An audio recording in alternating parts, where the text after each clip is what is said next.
અમરેલીના ખાંભાના રાયડી ગામમાં બે સાવજો ઘૂસ્યા। રાયડી ગામની શેરીમાં બે સાવજોએ પશુનો શિકાર કર્યો। મોડી રાત્રે બે સાવજોએ કરેલ શિકાર સીસીટીવીમાં કેદ થયું છે।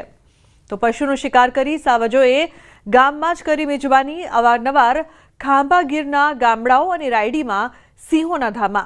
શિકારની શોધમાં ગામની શેરીઓમાં ઘૂસી રહ્યા છે સિંહો। બે સિંહ દ્વારા લાઈવ શિકારનો અદ્ભુત વિડીયો સામે આવ્યો છે। તો બે સાવજોએ શિકાર કર્યો અને સીસીટીવીમાં સમગ્ર ઘટના કેદ થઈ છે। ખાંભાના રાયડી ગામમાં બે સાવજો ઘૂસ્યા હતા। રાજન જોડાયા છે ફોન લાઈન પર વધુ માહિતી આપવા માટે। રાજન, બે સાવજોએ શિકાર કર્યો, સીસીટીવીમાં સમગ્ર ઘટના કેદ થઈ છે, શું વધુ માહિતી, શું વધુ વિગત?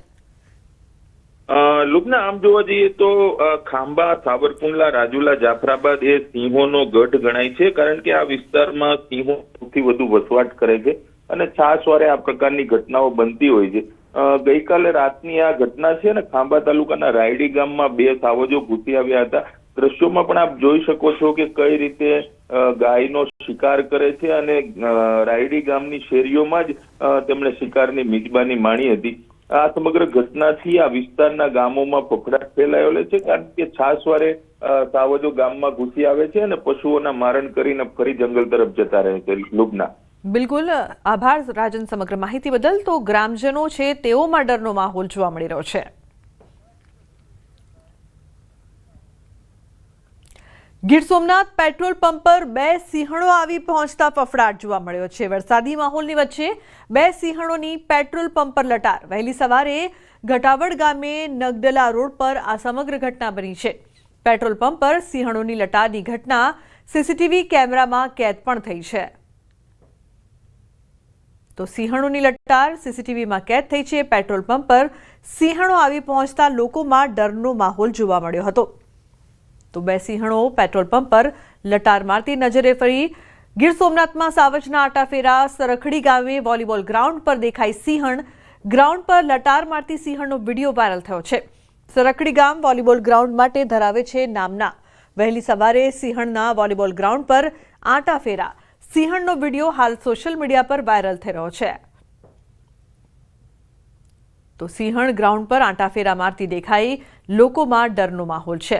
બીજી તરફ ગીર સોમનાથમાં મકાનના ધાબા પર સિંહ ચડ્યો। કોડીનારના સરખડી ગામની વાડી વિસ્તારની ઘટના, જ્યાં એક ખેડૂતના મકાનમાં મહેમાન બની વનરાજા મકાનના ધાબા પર ચડ્યા। વરસાદી માહોલ વચ્ચે ધોળા દિવસે સિંહ ધાબા પર ચડતા દ્રશ્યો કેદ થયા છે। આ વિડીયો સોશિયલ મીડિયામાં વાયરલ થઈ રહ્યો છે। તો વિડીયો સોશિયલ મીડિયામાં વાયરલ થઈ રહ્યો છે। મકાનના ધાબા પર સિંહ ચડ્યો, જે બાદ લોકો પણ ગભરાઈ ગયા। તો સિંહના આટાફેરા તો વધી રહ્યા છે। ગીર સોમનાથમાં સિંહ મકાનના ધાબા પર, ત્રણ અલગ અલગ દ્રશ્યો છે।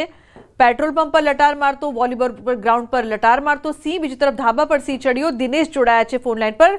દિનેશ, પહેલા જે ઘટના જોવા મળતી હતી અવારનવાર, હવે આ ઘટનાઓમાં સતત વધારો થઈ રહ્યો છે કે સિંહો મકાન પર, ખેતરોમાં કે પછી ગ્રાઉન્ડમાં જોવા મળે। અહીં તો પેટ્રોલ પંપ સુધી સિંહો પહોંચી ગયા છે, શું વધુ માહિતી? ખાસ કરીને છેલ્લા કેટલાક દિવસોથી ગીર સોમનાથ જિલ્લાની અંદર કમોસમી વરસાદી માહોલ છે અને આ વરસાદી માહોલ વચ્ચે આમ પણ જ્યારે ચોમાસાનો માહોલ હોય છે ત્યારે વન્ય પ્રાણી સિંહો છે તે ગીર જંગલ છોડી અને ગ્રામ્ય પંથકમાં શિકારની શોધમાં દોડી આવતા હોય છે। ખાસ કરીને ગીર જંગલની અંદર જ્યારે ઘાસનો ઉપદ્રવ હોય છે, ઘાસમાં જે મચ્છરો હોય છે તેમનો ઉપદ્રવ હોય છે અને તેમના કારણે પણ ક્યાંક ને ક્યાંક ગ્રામ્ય વિસ્તારમાં ચડી આવતા હોય છે અને તે જ પ્રકારના દ્રશ્યો હાલ ભર શિયાળે કહી શકાય, એટલે કે ભર શિયાળે જે કમોસમી વરસાદી માહોલ જામ્યો અને તેમાં અલગ અલગ આ દ્રશ્યો છે તે સામે આવ્યા છે। એકાદ બે દ્રશ્યની અંદર વોલીબોલના મેદાનની અંદર સિંહો ઘૂસી આવ્યા છે, તો પેટ્રોલ પંપ છે ત્યાં આગળ પણ સિંહોની લટાર જોવા મળી છે। તો બીજી તરફ સરખડી ગામના દ્રશ્યો છે કે જ્યાં આગળ ધોળા દિવસે એટલે કે સાંજના સમયે ખેડૂત જ્યારે પોતાની વાડીએ પશુધનને દોહવા માટે ગયા અને તે દરમિયાન જ તેમણે પોતાના ધાબા ઉપર આ જે સિંહ છે તેમને લટાર મારતા દ્રશ્યો છે તે જોયા છે અને ક્યાંક ને ક્યાંક પશુ પ્રેમીઓ છે, જે ખેડૂતો છે, તેમાં પણ ભયનો માહોલ છે। લુબના, બિલકુલ દિનેશ, પહેલા તો રાત્રિના સમયે સિંહો આવતા હતા, હવે ધોળા દિવસે પણ સિંહો આવે છે અને તે પણ મકાનના ધાબા પર કે પછી ગ્રાઉન્ડ પર। વન વિભાગ શું કહી રહ્યું છે? કેમ સતત સિંહના આટાફેરા આટલા બધા વધી ગયા છે કે એકદમ રહેણાંક મકાનની નજીક આવી પહોંચે?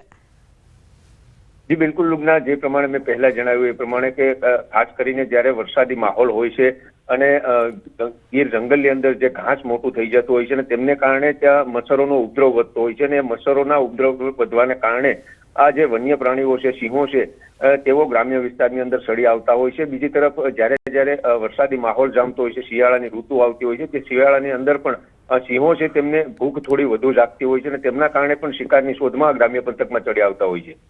જી બિલકુલ દિનેશ, આભાર સમગ્ર માહિતી બદલ.